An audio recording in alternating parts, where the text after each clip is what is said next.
I'm leaving the cafe to Sally. Better her than you. Tony, the husband, says this with absolute confidence. Sally, the daughter-in-law he's talking about, nods with joy. Who does he think he is? He knows nothing about this business. Tony seems delighted, almost as if he's the one running the show. Maybe because he's been playing the role of the cafe owner. I was foolish to have trusted Tony like this. I've got to cut the dead weight. My name is Lucy, a homemaker in my 60s. I live with Tony, and we have a son named John, who married Sally a few years ago. They live close by. John and Sally are important to me, but there's something else that means even more to me. Our family cafe. We've inherited this business through generations, since the town was scarcely populated. We're the current owners of the cafe. The coffee we've been brewing for generations is loved by the locals. Some even ask me to teach them how to make it. Each time they ask, I feel thrilled, and it's almost a pity I can't share the secret. Running this cafe is like a sanctuary for my soul. It's comforting to be surrounded by just the right amount of customers, cook their orders, and serve them. This time is priceless, to say the least. But Tony and I have divergent feelings about the cafe.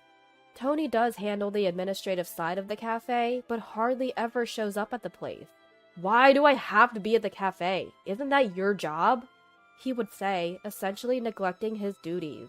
He's not the Tony I married. Back then, he was all in, saying, let's both work hard on running the cafe. I remember feeling so supported, but after a few months of marriage, Tony lost all interest in the cafe. He never showed up there and seemed to only care about the money it made. How much did we make this month? Can't be much coming from that old shop, huh? It was hard not to be angry when Tony laughed like that. But if I spoke up, I was sure we'd end up fighting, so I stayed silent. Tony was overly concerned about the cafe's earnings, and when he learned how much we made, he tried to pocket it all for himself.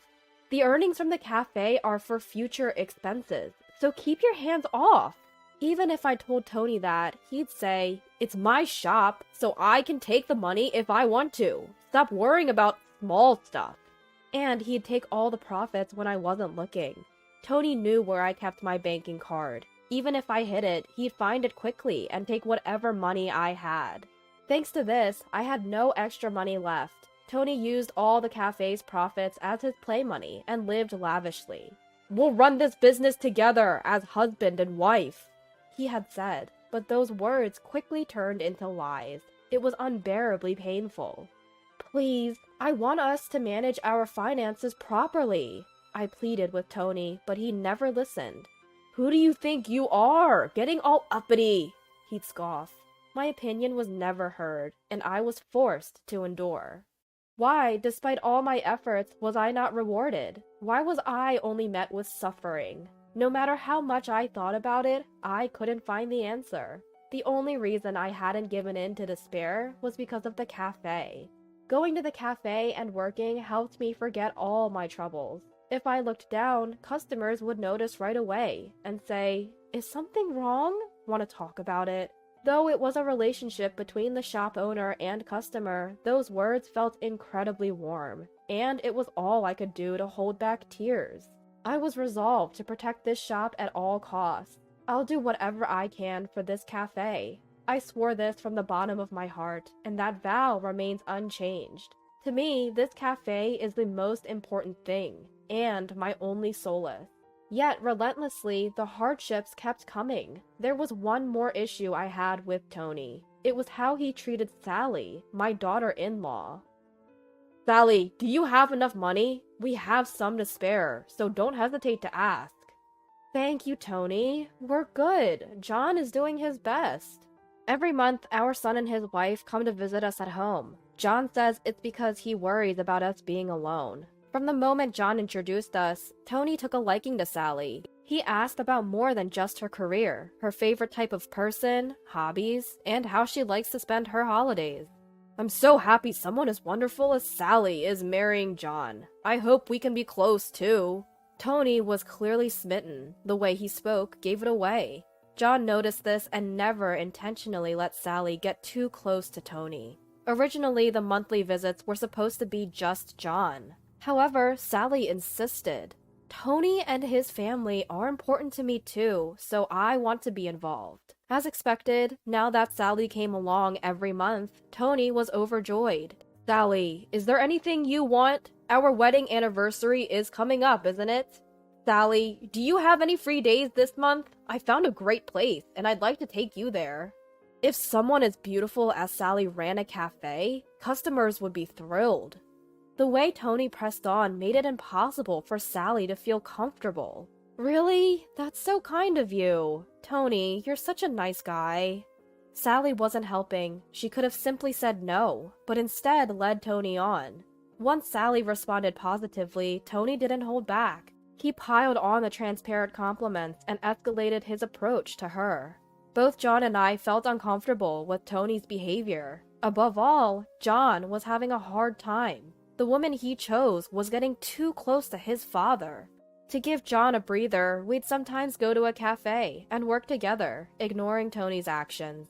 But Tony would nullify all our efforts with his actions. That day was also one when our son and his wife would visit. But Tony's demeanor was a bit different today. He frequently looked over at me, a serious expression on his face.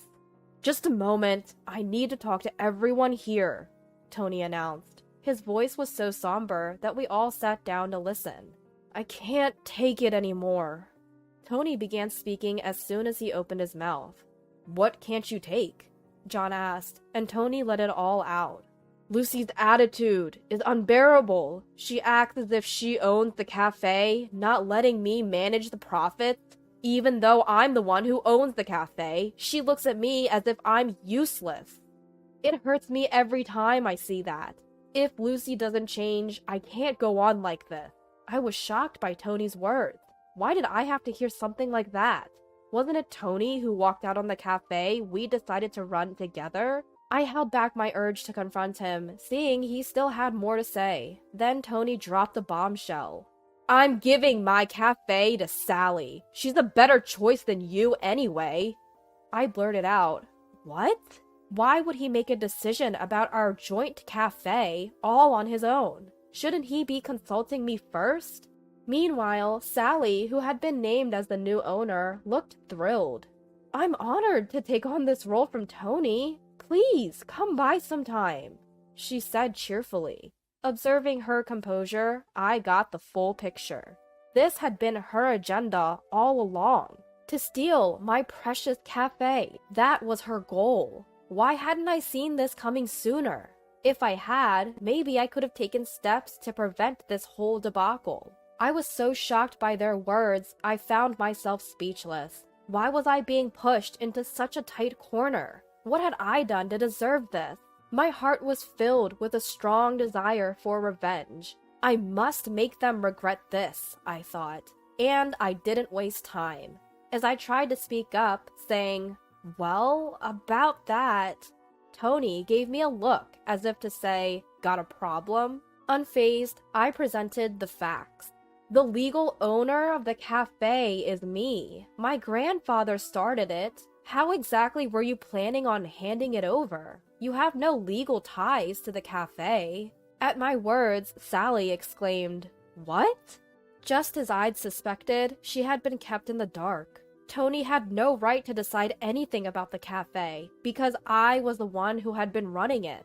Of course, transferring the shop to someone else is impossible without my consent. For Tony to even suggest giving it to Sally, he must be operating under some serious misconceptions.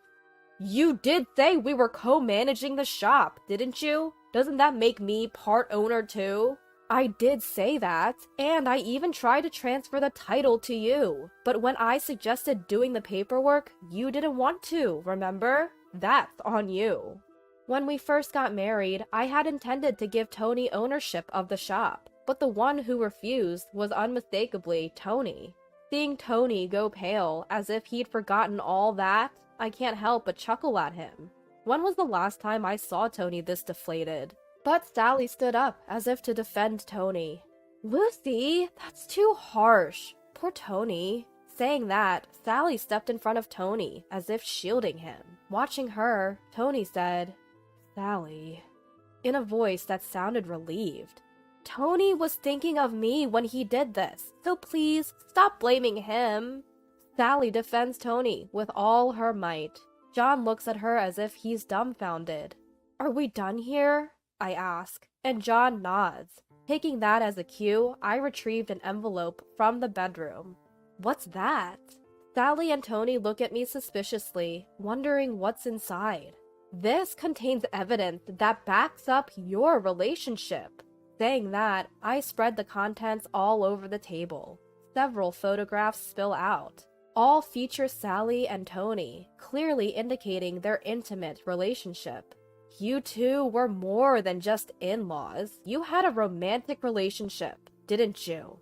As I say that, showing the photos, Sally glares at me, her face filled with rage. How can you be so cruel? Do you enjoy hurting people? Sally vehemently accuses me, and Tony joins in. What are you saying Sally and I did? We were just good friends. What's wrong with that?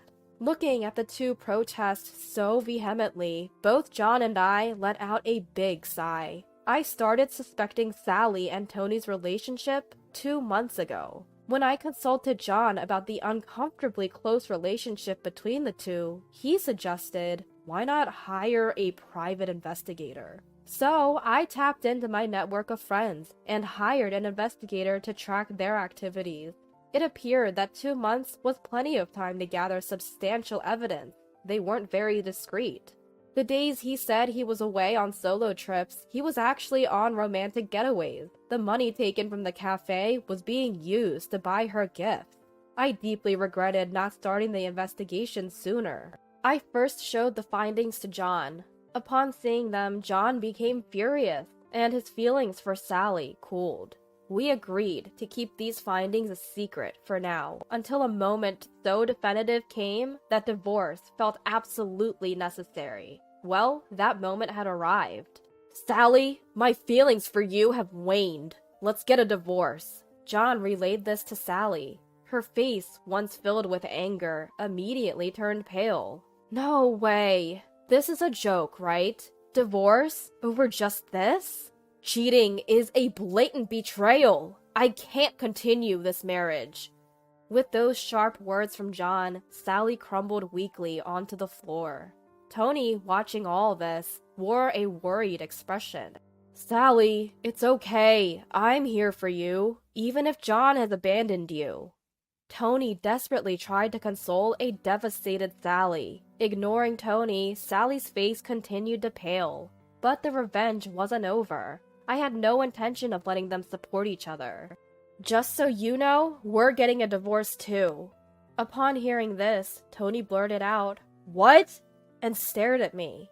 Tony actually depended on me. He couldn't afford to get divorced. He had already quit his job and was living on a pension. Had he saved money while he was working, things would have been different, but spendthrift Tony had no financial cushion. The only reason he'd been getting by was because of the cafe's earnings. Contrary to what he said about it being an old cafe, it's actually one of the most popular spots in town now, bringing in good money. If we divorce, he would lose that income. In short, Tony's life would plunge further into hardship. Please, don't divorce me. I won't be able to cope. You planned on supporting Sally, right? I can't keep up with a Tony who cheats. My patience isn't endless. I had no obligation to show mercy to Tony, who was getting increasingly desperate. For years, Tony had continually betrayed me. I owed him no favors. That day, I was finally able to let go of the heavy burden named Tony. Though he resisted a lot, the divorce went through. At the same time, my son and his wife were also able to finalize their divorce. Both John and I sued Tony and Sally for alimony, and rightfully so. They'd been cheating. However, both of them resisted paying, claiming they couldn't afford the alimony. Well, that resistance turned out to be futile. Apparently, Tony now lives alone in an old apartment, abandoned by Sally. Sally is young. She probably planned to leverage her beauty and move on, but John wouldn't allow that. As soon as he contacted her parents, they took her back. She's now working her tail off to repay her parents, who covered the alimony. As for Tony, he didn't have the means to pay and ended up in debt. On my end, the reduction in stress significantly elevated my focus on running my cafe. With my newfound financial stability, I renovated the cafe and the atmosphere got rave reviews from customers. Sometimes John comes by and helps out with the business.